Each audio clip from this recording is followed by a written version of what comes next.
پاکستان کی economic survey کے مطابق 17 سال کے بعد سب سے زیادہ ہمارے آخری 2 سال میں ملک کی اکانومی ترقی کی ہے. ہماری گروتھ ریٹ بڑھی ہے 5.6% تیسرے سال اور 6% جس سال ہمیں ہٹایا گیا. اس وقت ملک کی ساری جو انڈیکیٹرز تھے وہ صحیح طرف جا رہے تھے. سب سے بڑی چیز ہوتی ہے لارج سکیل مینوفیکچرنگ، آپ کی انڈسٹری.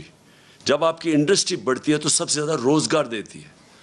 ہم نے ان ساری حکومتوں سے زیادہ کرونا کے باوجود سب سے زیادہ روزگار دیا تھا. تو لارج سکیل مینوفیکچرنگ جب بڑھتی ہے آپ کا ٹیکس بڑھتا ہے. وہ جب بڑھتی ہے روزگار کے علاوہ ملک کے اندر ویلتھ کریشن ہوتی ہے، دولت میں اضافہ ہوتا ہے.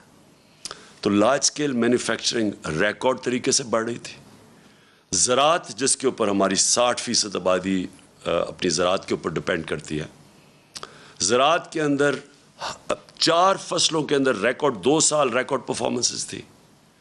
کسانوں کے پاس وہ پیسہ گیا جو اتنی سالوں کے بعد کبھی ایسا پیسہ نہیں ٹرانسفر ہوا تھا کسانوں کے پاس.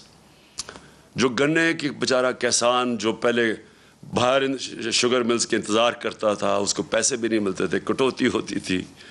اور وہ اس کے بعد کچھ جب کم اگر 180 ریٹ ہے تو اس بیچارے کو 120 ملتا تھا. اور پھر وہ 1 سال کے بعد سب کچھ ہم نے ختم کیا، قانون بنائے اور ان کو پیسہ دلوایا، سب سے زیادہ پیسہ دلوایا. پیسہ گیا دیہاتوں کی طرف. اس کے بعد وہاں خوشحالی آئی، ریکارڈ موٹر سائیکل سیلز ہوئی. اس کا مطلب وہاں پیسہ گیا. تو زراعت بھی صحیح راستے پہ تھی، ہماری انڈسٹری بھی صحیح راستے پہ بڑھ رہی تھی.